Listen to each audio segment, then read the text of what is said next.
Debbie, rocking her star. She knows all the great fashion trending in town. When it comes to time, that's not all. She's very wise and intelligent, knows what she wants, so subscribe. Hello and welcome back to my channel. If this is your first time, my name is Debbie. If you have been watching before but you're still contemplating whether you should subscribe or not, what are you waiting for? Please click the subscribe button down below and turn on the notification bell so that you can get notified whenever I upload a video. And if you have been subscribed to my channel before, you unsubscribe simply because I've been away for a while. What are you waiting for? You know how it's done here. Anyway, you guys, you are welcome. How are you doing? Hope you guys are doing well. I just quickly want to, touch on this subject. I was thinking of making a videos about Ukraine, not necessarily like the war going on, but mostly what Black people literally face in Ukraine and, some heartbreaking videos that I saw from the Western media. Anyway, I'm not going to go too deep into it. I'm going to do that video maybe today or tomorrow. I'm still trying to look into some stuff, but today we're going to talk about Nigeria and how they have been suffering for fuel scarcity for a while now. This thing has been going on for a couple of times, and in this video that Henshaw was actually, she was filming, she was angry, she's had enough of this nonsense. I realized about maybe December or January they were having issues with bad fuel. There's so many filling stations. If you go there, the fuel they're going to sell you is mostly water. I don't know how that come to be, but it happened. There was a lot of it on blogs, so I know that this thing was going on, and she actually mentioned it, that they promised that there's going to be good fuel, and unfortunately there's good fuel now, but it's not enough. And all the retailers who sells this fuel, like people with filling station, they hike the price simply because they're talking about subsidy or not. So I don't want to go too deep into it, but I will like to show you what Henshaw said about this thing and how it affected all of us. Because sometimes a lot of people will be thinking that I come to realize that everything is politics, and a lot of people will be thinking that not all things are politics. But one thing you should realize is that let me shut up and you guys listen. This country just, I don't know.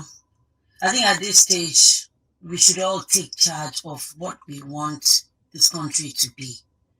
For almost a month now, there's been no petrol. We were told it was bad fuel that was brought in, and then we were told that they will bring good fuel. And now it's the Russian-Ukraine war. It is so shameful. And with all due respect, we have Mr. President who doubles as the petroleum minister. He has jetted out to go and look after himself. Nobody cares. And we're just quiet. We're going to petrol stations, fighting ourselves, looking for a product that is not even there. We don't even know when it's going to come. Nigerians, it's time we take our destiny in our hands. Go and get your PVC and stop listening to people that tell you that it does not matter. Your vote does not count. If it doesn't count, they wouldn't buy your votes. They wouldn't steal people's PVCs and use it. We cannot continue like this. Things are too bad. What are we going outside to do? You go outside, there's no petrol. You stay at home, there's no light. What the hell is going on? I'm sorry to swear, but I mean, enough of the prayers, enough of, let's just do what needs to be done. Because God is not going to come down from heaven and do what we are supposed to do. This country is so rich and prosperous, but we are taking all sorts of bull crap from people who we elected to represent us. And they're just carrying on like they don't care. No heads have rolled for the bad petrol that came in. Nobody, nothing ever happens, no consequences whatsoever. But we are there managing until we enter the grave. I'm done.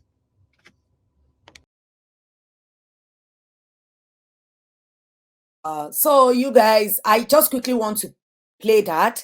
And as you heard, the petroleum minister is the same person that doubled as the president, and this president is an absentia president because most of the time is in UK, taking treatment, medical treatment. See, all this thing, it runs really deep, because sometimes when there's suffering, there's a lot of things going on in Nigeria. We always like to look to the Western world, shout and beg them to interfere. They can do a lot to stop all this crap. But It's more or less like I will use my language. Èèyàn pé olè wájà, ẹ tún ní òun náà ló tún pé olóhùn wá mu. That's all I'm going to say about that. If you are a Yoruba person, you should understand what I'm saying. But at the end of the day, this thing has been going on for years. And what happened now is that a lot of people, they were trying to keep the fuel. I saw a man today. I saw that man. I think he went to buy fuel.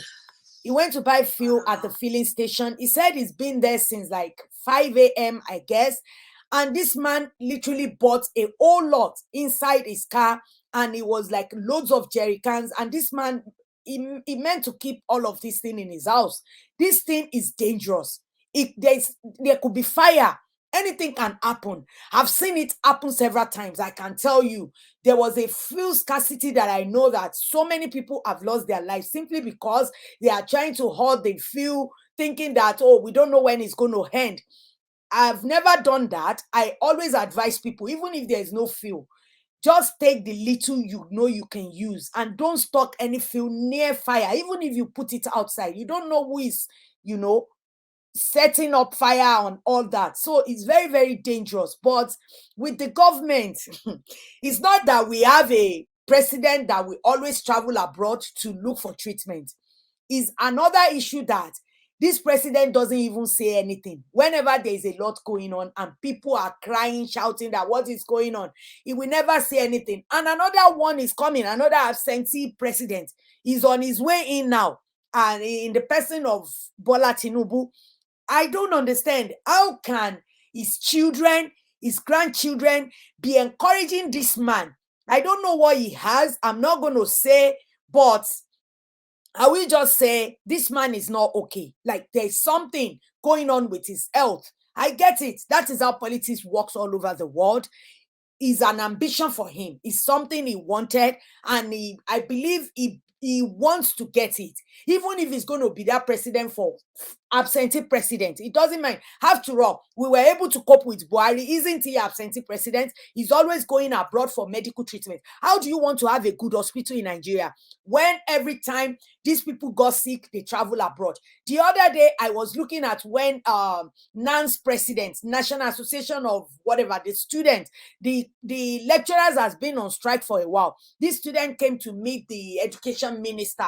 And when the student mentioned about the education minister celebrating his son the other day, graduating from a university abroad, that they don't have money to travel abroad to acquire this kind of education, but the one they have in Nigeria, they beg them to try and make it really accessible and really easy for them to acquire this knowledge.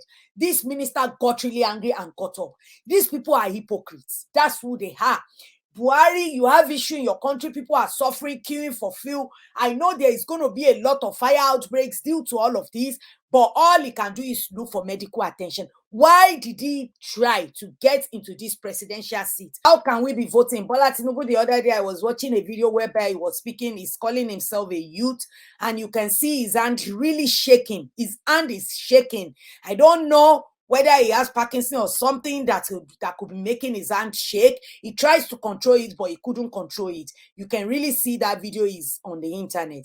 It's really, really sad, the state of the country, and all these people, they think they can just come, it's national cake. That's what they call it. Anyway, you guys, I just want to really end this video. I really just want to say something, even though I'm not living in Nigeria, but I know my mom the other day was telling me that the fuel that is supposed to, like, maybe he's supposed to fuel a car for like maybe 2,000 naira.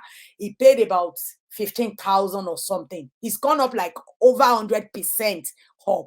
So anyway, you guys, and like Henshaw said, we need to stop all this. Pray for Nigeria, pray for Nigeria. We've been praying for years. I've been praying since I was like 5 years old. It's time to take actions.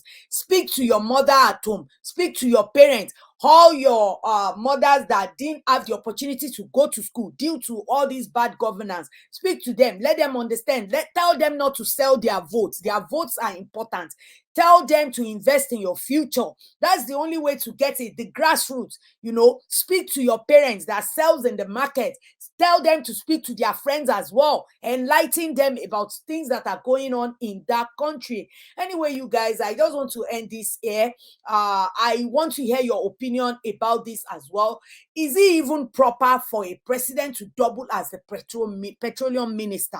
Seriously, guys, I need your opinion on this. Let's continue the discussion in the comment section below, guys. And on your way out, don't forget to give this video a thumbs up, share if you like it. If you haven't, please hit that subscribe button and turn on the notification bell, and I will see you in the next one. Bye. So subscribe and get that gist with the one and only Debbie Fashtyle. Yeah, yeah.